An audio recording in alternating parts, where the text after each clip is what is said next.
The sun was beginning to dip below the horizon, casting long shadows across the cracked asphalt of the parking lot. The faint hum of traffic in the distance was barely audible over the sound of the wind, carrying the faint scent of fast food from the nearby restaurant. It wasn't much, a few scattered cars and the occasional truck stopping for gas. In the corner of the lot, just out of sight of the convenience store, sat a man. His clothes were ragged, his face weathered from years of hard living. He looked out of place here, an old soldier in a world that had long forgotten him.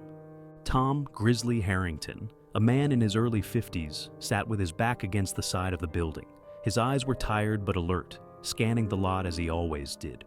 He had been homeless for years now, after serving in the U.S. Army Special Forces as a Green Beret. The life he had once lived was a distant memory, one he couldn't afford to keep alive if he was going to survive on the streets. But the training never left him. That sharp instinct, that awareness of his surroundings, was with him every moment. Hello, Mr. Pictures here, and before we continue with the story, please subscribe to the channel as it would allow me to continue with these stories. Thank you. Now, back to the story. Tom wasn't here by choice, but then again, he wasn't anywhere by choice. Life had dealt him a rough hand, and though he had survived some of the most dangerous situations in the world, this quiet, lonely existence was the hardest thing he had ever had to endure. He'd found a small spot in the corner of the lot, behind a dumpster. It wasn't ideal, but it was sheltered, and it had a view of the fast food restaurant where people would sometimes hand out change. Sometimes. As Tom closed his eyes, he tried to shut out the world just for a moment. His hand rested on the small duffel bag beside him, the only thing he owned. It held a few clothes, some old mementos from his time in the service, things that had once meant something, but now only served as reminders of a past that seemed like it belonged to someone else. But before he could slip fully into the fog of his thoughts, the sound of engines revving pulled him out. The roar of motorcycles echoed down the street as a pack of 3 bikers rumbled into the parking lot. They were loud, and they weren't trying to be discreet. They revved their engines at full throttle, making sure everyone heard them coming. Tom didn't need to look up. He could hear them clearly now. The sound of their bikes was unmistakable, loud, aggressive, and intentionally overbearing. They slowed as they pulled into a parking spot, their leather jackets and patches a clear sign that they belonged to a notorious motorcycle club, known for its reckless behavior. Tom wasn't in the mood for trouble, but trouble had a way of finding him no matter where he went. The 3 bikers dismounted, their boots hitting the ground with thuds that echoed in the quiet lot. Tom could hear their laughter, their crude jokes floating on the air. They weren't here to grab a quick snack or fill up with gas. They were here for something else, something Tom had seen too many times before. The leader, a big man with tattoos snaking down his arms, scanned the lot, his eyes landing on Tom sitting in the corner. Well, what do we have here?" he said with a smirk, his voice loud enough for Tom to hear from his spot behind the dumpster. "A real-life street rat, huh?" Tom didn't flinch. He didn't move. He didn't even open his eyes. He had been mocked before, by people who had no idea who he was or what he had done. This was just another day, another group of people who thought they could get a rise out of him. The leader walked toward Tom slowly, his steps heavy and deliberate, like he owned the place. His 2 companions followed, snickering under their breath. The air was thick with their arrogance, their sense of entitlement. They weren't just making fun of Tom, they were enjoying it. Tom knew what was coming. The bikers had already made their assumptions. The man who sat quietly in the corner of the parking lot, dressed in threadbare clothes, was an easy target for their mockery. But what they didn't know, what they couldn't possibly guess, was that the man they were about to pick on wasn't just a homeless veteran. He was something else entirely. "Hey, old man," the leader said, his voice dripping with disdain.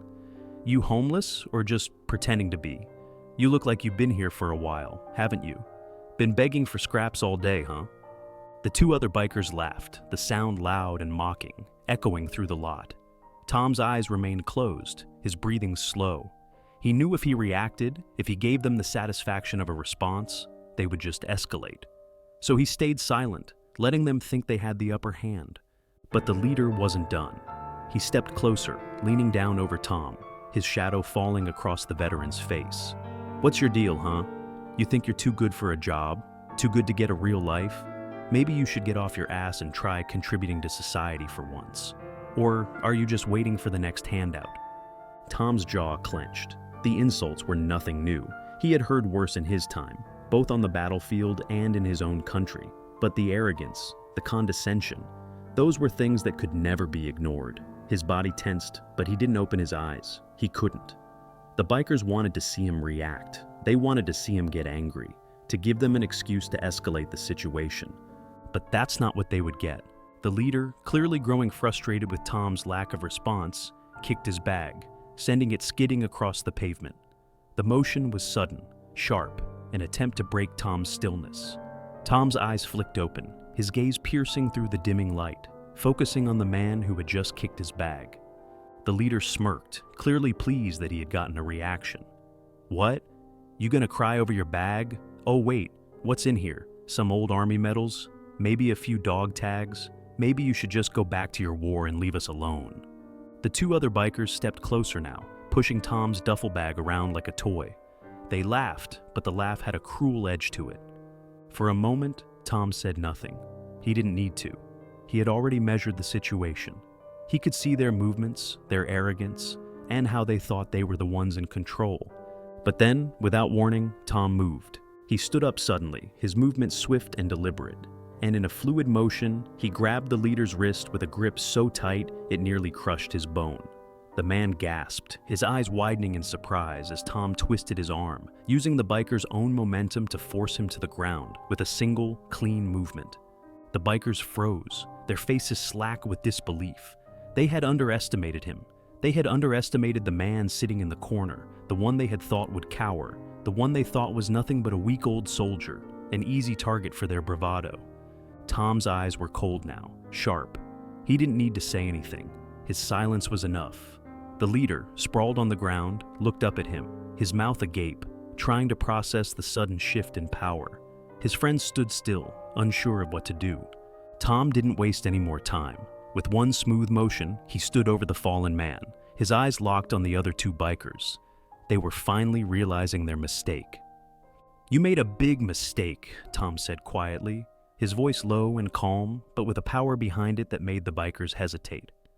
"You don't get to disrespect me, and you don't get to disrespect a man who's seen the worst this world has to offer." The two bikers exchanged a glance, their confidence gone, replaced by the realization that they had poked the wrong bear. "Now get up," Tom said, his voice steady, "and get out of here, before I make you regret it." The bikers stood frozen, their eyes locked on Tom. The silence between them was thick, almost suffocating. Ray, the leader, lay sprawled on the pavement, his arm twisted unnaturally beneath him. His breath came in short, shallow gasps as he tried to process what had just happened. His face was a mixture of disbelief and pain.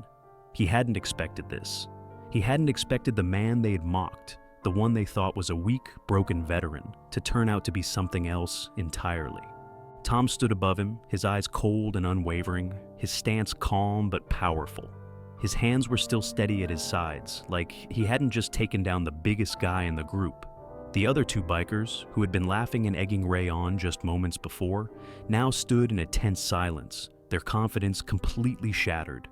The joke was over, and the realization was dawning on them. They were dealing with someone they couldn't control. Tom didn't move, didn't break his gaze. He just watched them, waiting for them to make the first move. His muscles were relaxed, but his senses were razor sharp, every part of him primed for whatever came next. The years of training and combat had taught him patience. He could wait. He had waited before, on the battlefield, on missions where lives hung in the balance, where a single decision could mean life or death. Ray groaned, shifting slightly on the ground, trying to push himself up. His face was flushed with a mix of embarrassment and anger. "What the hell, man?" he growled, his voice thick with pain. He tried to use his good arm to prop himself up, but his hand trembled. He winced, the reality of his situation sinking in. Tom took a step back, giving Ray just enough space to get to his feet, but he didn't move any further. The message was clear. "You're not in charge here." The two other bikers shifted nervously, looking between Tom and each other. The one closest to Ray, a man with a scruffy beard and tattoos that snaked down his arms, took a step forward, his hand hovering near his waistband, where he kept a knife tucked into his belt. He was unsure, hesitant, as if the knife would somehow give him the courage to do something. But Tom had already read the situation. The man wasn't sure whether to fight or to back off, and that's when the power shifted entirely. "Back off," Tom said, his voice low but firm, laced with authority. There was no anger in his tone, just the certainty of a man who had been in far worse situations, who had seen and done things these bikers could never understand. The biker hesitated, his hand still on the hilt of the knife, but Tom's unwavering gaze made him rethink his next move. He was out of his depth. He knew it. The fear had already started to creep into his expression. Ray finally managed to get to his feet, but he did so slowly, painfully, his face twisted with frustration and humiliation. "What's your problem, man? You think you're some kind of tough guy?" He spat, though his voice lacked the aggression it had before. He was trying to maintain some semblance of control, but his pride was clearly shattered. Tom didn't reply immediately. Instead, he took a long, deliberate step backward, placing a bit more distance between himself and the three bikers. He wasn't afraid of them. He had no reason to be. What he had done was not out of anger, but simple justice. They had overestimated their power, and now they were seeing the consequences. "You want to know what my problem is?" Tom said finally, his voice steady, almost calm. "You walk around here like you own the place, like the world owes you something, but all you're doing is harassing people who can't fight back. You think that makes you tough? You think that makes you strong?" Ray's jaw tightened, his eyes narrowing with a mixture of anger and embarrassment. "You don't know anything about me," he shot back, but there was a tremor in his voice now, a hint of doubt creeping in. Tom stood there, unmoving, his expression unreadable. "I don't need to know about you," he said simply. "You're just another bully who thinks his size and his threats mean something. You think that makes you a man? You're nothing." There was a long pause, a moment where the tension hung in the air thick as smoke. The bikers could feel it. They could feel that Tom was not some weak, broken man they could push around. They could feel the weight of his words settling on them, and for the first time, they began to question their own bravado. Ray didn't speak. He was still processing everything. He glanced at his two companions, but neither of them spoke either. They had no words left. The power had shifted in that quiet, sudden moment, and there was no coming back from it. The bikers were now on the defensive, and the arrogance that had once ruled them had been wiped away, replaced by the harsh realization that they had miscalculated. Tom wasn't done, though. He wasn't about to let them walk away with their dignity intact. He stepped closer to Ray, keeping his movements slow, deliberate. They needed to know. "Here's what you're gonna do," Tom said, his voice cutting through the stillness. "You're going to pick up your things, get on your bikes, and you're going to leave this lot. And you're not going to come back, because if you do, I won't be as patient with you next time." Ray stood tall for a moment, trying to regain some of his lost confidence. But it was fleeting. He had no comeback, no retort. The fight had already been taken out of him. "Fine," Ray muttered, his voice quiet, almost defeated. He looked over at his companions, and the three of them exchanged a glance, their faces filled with a mixture of regret and frustration. They had been put in their place, and the reality of it settled over them like a weight. Without another word, Ray turned away, motioning for the others to follow. They didn't say anything more. They didn't need to. The decision was made. They'd lost.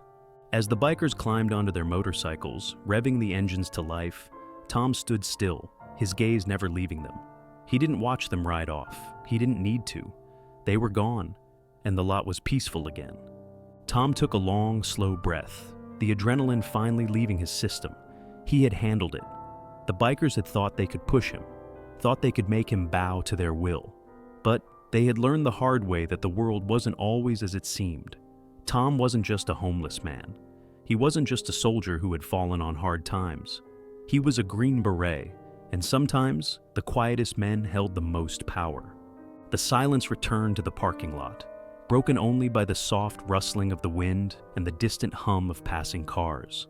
Tom turned back toward the corner of the lot, his eyes softening, his posture relaxing. It had been a small victory, but it was his, and sometimes that's all that mattered.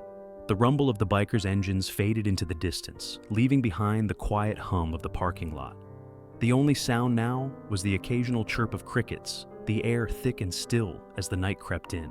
Tom stood in the same spot, his eyes locked on the path where the bikers had ridden off. They were gone, but the tension in the air hadn't fully dissipated. His pulse was still a little too fast, his muscles still a little too tense from the sudden rush of adrenaline. He didn't regret what he had done. He couldn't afford to. Out here, in the world that had left him behind, if you didn't fight back, you got trampled. He wasn't going to let them walk all over him. Not now, not ever. But there was still a tightness in his chest as he moved back to the corner of the lot, his quiet space that had, for a brief moment, felt like a battlefield. The wind picked up slightly, carrying the faint scent of gasoline and the last remnants of the day's heat. Tom ran a hand through his graying hair, glancing at the sky as the last hints of sunlight disappeared beyond the horizon. He pulled his duffel bag closer to his side, the familiar weight of it grounding him, reminding him that it was all he had left. The world didn't owe him anything. He had learned that long ago. He had learned to take what he could get, to survive. And now, after everything, all he really wanted was to keep going. But tonight, as he settled down on the cold concrete, leaning back against the wall of the building, Tom found his mind drifting, not toward the fight, not toward the bikers, but toward the things that had always followed him, the ghosts of his past. He closed his eyes for a moment, the familiar ache in his chest returning. The missions, the ambushes, the faces of the men who had fought beside him, some who had made it out, others who hadn't. The sound of helicopters and gunfire, the quiet moments in between the chaos when he had been forced to make decisions no one should ever have to make. The training had been grueling, but the missions had been worse. But what haunted him most were the quiet nights like this, when his mind could run wild with thoughts of what could have been, what might have been different if he'd chosen a different path. He wasn't a kid anymore. He wasn't the man who had once been part of something bigger than himself. He wasn't the soldier who had fought for a cause, who had given everything for something he believed in. That was gone now, buried under the weight of years, under the burden of survival. The thought of it made him feel small, like everything he had fought for had slipped through his fingers like sand. He had come out of the wars, out of the chaos, and found himself here, a forgotten man, a discarded warrior, trying to survive by any means necessary. But as the night settled deeper around him, something unexpected began to stir inside him, a quiet but firm sense of resolve. The bikers had come, thinking they could push him around, but they had no idea who they were messing with. They had no clue who he had been, what he had done, or what he was capable of. And for a moment, Tom felt something he hadn't felt in a long time. He felt that old spark, that familiar fire that had kept him alive all these years. It wasn't gone. It had just been buried, waiting for the right moment to rise again. He stood up slowly, brushing off his worn jeans, his muscles aching from the quick fight. His duffel bag was slung over his shoulder, the weight of it comforting in a way. The night air felt colder now, the distant sounds of the city growing quieter as the world around him began to shut down. Tom wasn't sure where he was going or what he was going to do, but in that moment, he knew he wasn't done yet. The day's events had left him with a sense of unfinished business. The bikers had gone, but something about the way they had treated him, like he was just another victim, another weak soul to pick on, lingered in his mind. He wasn't going to let that go. He wasn't going to let anyone push him around again. The thought of it brought a bitter smile to his lips. The world had treated him like he was invisible, like he didn't matter anymore. But he knew better. He had been through too much to be dismissed so easily. He had fought battles on foreign soil. He had faced death, fear, and despair, and he had come through it all. This wasn't the end of his story. As he made his way toward the edge of the parking lot, his eyes caught a glimpse of the highway in the distance, the lights of passing cars flashing by like fleeting memories. There was a small diner just a few miles down the road, one that he sometimes visited for a quick meal or a cup of coffee. The thought of sitting down, eating something warm, sounded like a luxury at this point. But as Tom started walking toward the street, his mind shifted once more. He wasn't just going to fade away. He wasn't going to accept the hand life had dealt him. He was done being the invisible man, done being the man no one noticed, the man who had nothing to offer. He still had fight left in him, and that was something no one could take away. The lights of the diner blinked in the distance, and as Tom made his way toward the street, a voice behind him called out. "Hey you," it said, a familiar voice. Tom stopped in his tracks, turning slowly. It was the manager of the fast food joint across the lot, a thin man in his mid-40s, wearing a worn-out apron and a perpetual frown. "You all right?" the man asked, looking Tom up and down, his eyes scanning the veteran's worn clothes, his tired face. "I saw what happened earlier. Those guys didn't know who they were messing with, huh?" Tom shrugged, giving the man a slight nod. "They learned?" The manager smiled faintly, a knowing look crossing his face. "Yeah, I could tell. I've seen a lot of people come through here, but you've got that look, like you've been through hell and back. You don't get to walk away from that easy." Tom's gaze softened for a moment, the lines of his face relaxing just slightly. He wasn't used to people acknowledging his past, especially not in the way this stranger had. He wasn't used to anyone seeing him, really seeing him, beyond the ragged clothes and the homeless label. "Yeah," Tom said quietly, "you don't." The manager paused, hesitating for a moment before speaking again. "I don't know what your story is, man, but if you ever need a place to sleep or a meal, you can come by any time. No questions asked." Tom looked at the man, his expression unreadable for a moment. Then finally he gave a small nod. "Thanks," he said, his voice rough. "But I'm all right for now, just trying to keep moving." The manager nodded, offering a quick smile before walking back into the restaurant. Tom watched him for a moment before turning back toward the road, his feet carrying him onward, toward whatever came next. He had no illusions that things would be easy. The world was still the same, cold, indifferent, and full of people who looked right past him. But for the first time in a long while, Tom didn't feel like a victim. He felt alive. The night had settled deeper, the air crisp and cool as Tom walked down the empty highway. The diner's lights had faded into the distance behind him, but he didn't stop. He didn't need to. He didn't need anything from anyone anymore. The road stretched out in front of him, the occasional car driving by, the sound of their tires on the asphalt, a reminder of the world moving at a pace he couldn't keep up with, nor wanted to. Tom's mind was clear now, the fog of his past lifting for the first time in a long while. His steps were slow, deliberate. There was no hurry. He didn't have anywhere to go, but the freedom of the open road felt good. For the first time since the fight with the bikers, he felt the weight lifting from his shoulders. The constant tension, the fear of being hunted or forgotten, seemed a little lighter now. It wasn't much, but it was something. The crunch of his boots on the gravel and the hum of his breath in the cool night air became his only companions. He wasn't running anymore. He had no one chasing him. He wasn't chasing anything either. He was just moving, taking it one step at a time. The world seemed to be asleep as he walked, the faint glow of streetlights casting long shadows along the sides of the road. Every once in a while, a car would pass, its headlights cutting through the darkness, its occupants unaware of the man walking alongside them, invisible in his quiet solitude. It was the way he preferred it. The world had forgotten him, and that suited him just fine. As he walked, his mind wandered back to the fight, to the bikers, and the way he had put them in their place. It hadn't been a struggle, not really.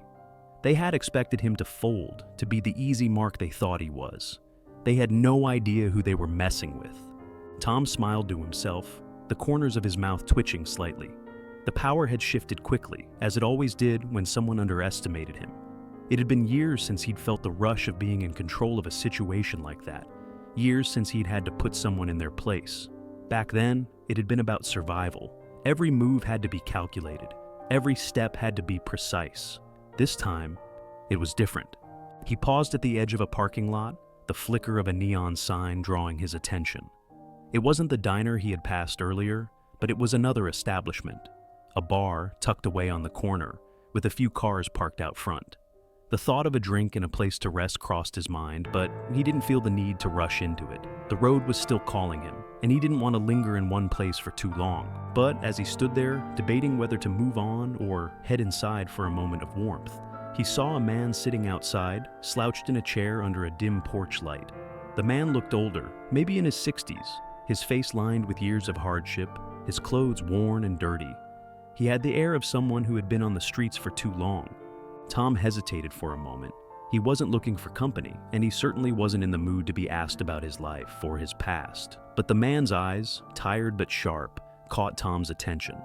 There was something familiar about him, a kind of quiet resilience that Tom had seen in himself years ago.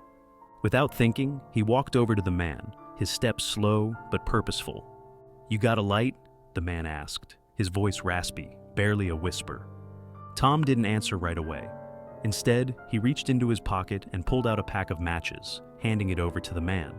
The stranger gave a slight nod of gratitude before striking one of the matches against the rough surface, lighting a cigarette with shaky hands. He inhaled deeply, exhaling a cloud of smoke that hung in the air between them. "Thanks," he muttered. "Ain't much out here anymore, is there?" His voice was low, laced with a kind of knowing that only someone who had spent years in the shadows could carry. Tom shrugged. He wasn't sure if the man was talking about the town, life, or something else entirely, but he understood. There wasn't much out here for either of them.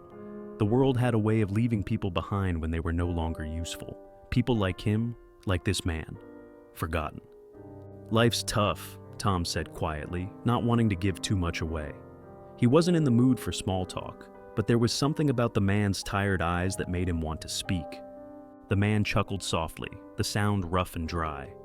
"That's the understatement of the year. Hell, kid, I don't know if it ever gets easier. We just keep moving, don't we?" Tom didn't respond right away, just nodded in agreement. They both understood the same truth. The world wasn't kind to people like them. The lucky ones got out. The rest, well, they just kept pushing, kept moving, hoping that one day they could escape the things that haunted them. "So what's your story, if you don't mind me asking?" the man asked after a long silence. His eyes studied Tom with a kind of curiosity, but there was no judgment there, just understanding. Tom didn't answer immediately. The thought of explaining himself, of opening up about the years he'd spent in the service, the things he'd seen, the things he'd done, made his stomach churn. He didn't want to talk about it, but something about this stranger, sitting in the cold, sharing the same lonely space, made him feel like maybe, just maybe, it wasn't so bad to share a little bit of the weight. "Used to be a soldier," Tom said after a moment, his voice flat, detached. "Special Forces, Green Beret." The man didn't say anything at first. He just took a slow drag from his cigarette and then nodded like he'd already guessed. "Figured as much. The look. The way you carry yourself. Can't fake that." Tom looked at the man, his brows furrowing.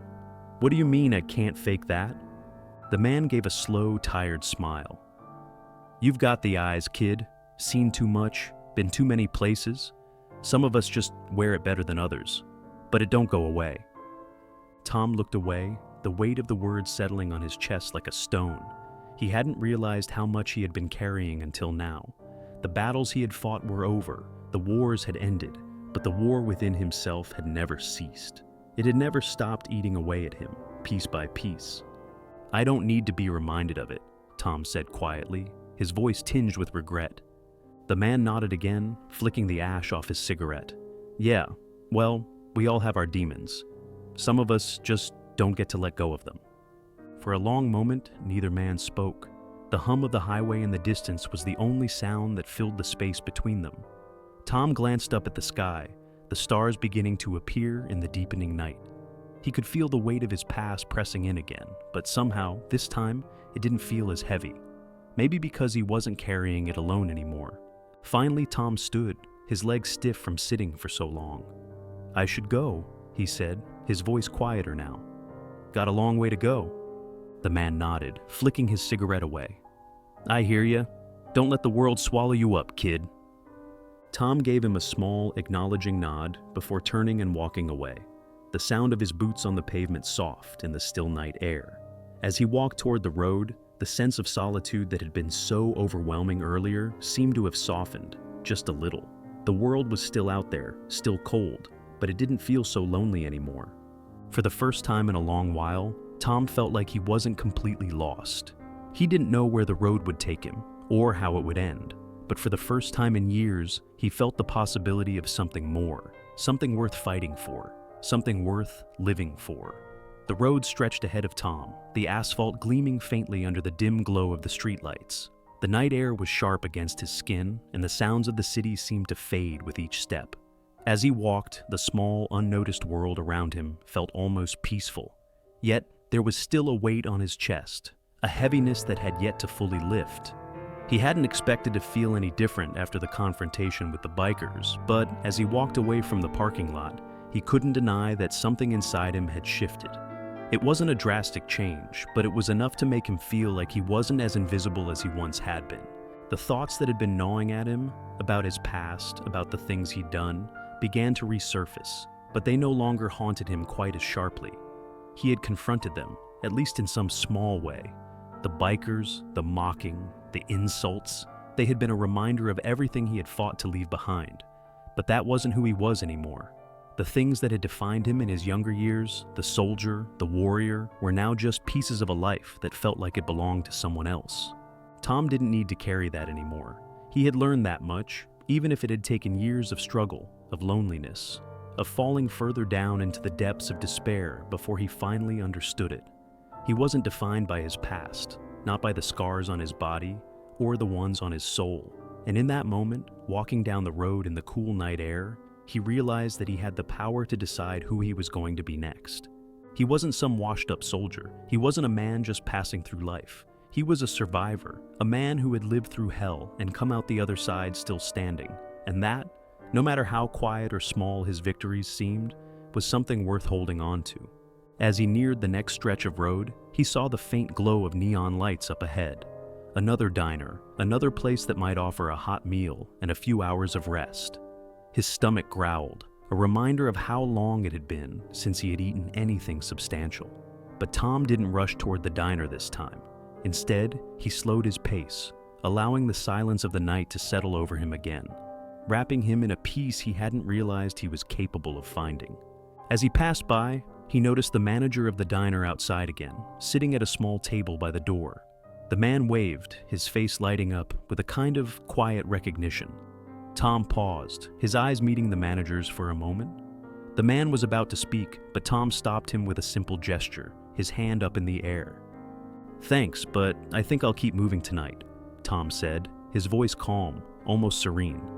The manager didn't argue. Instead, he nodded, understanding in his eyes. "I get it," he said quietly, his voice warm. "But you know, you're always welcome here." Tom didn't answer immediately. He simply nodded, offering a small smile in return before turning away. He had nothing else to say. The manager had been kind, and that was enough. But kindness didn't define him either. He had his own path to walk. The sound of the diner door closing behind him echoed in the night air, and Tom continued walking down the road. His steps were slow but purposeful, like a man who knew exactly where he was going, even if he didn't have a destination yet. Minutes passed, and Tom's mind wandered again, back to his days as a Green Beret.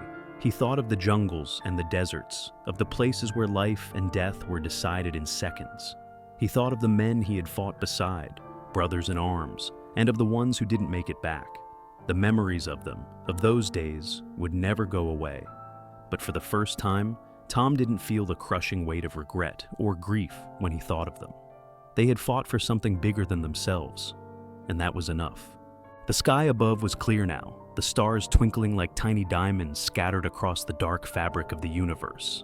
And for the first time in years, Tom felt like he was just another man under the stars. Not a soldier, not a survivor, just someone who had been through a lot and still had the strength to keep going. And that was more than he had ever expected. Tom reached the edge of the small town, the streetlights growing sparse as he moved further from the center. The road curved ahead, and he could see the darkness creeping in, the unknown stretching out before him.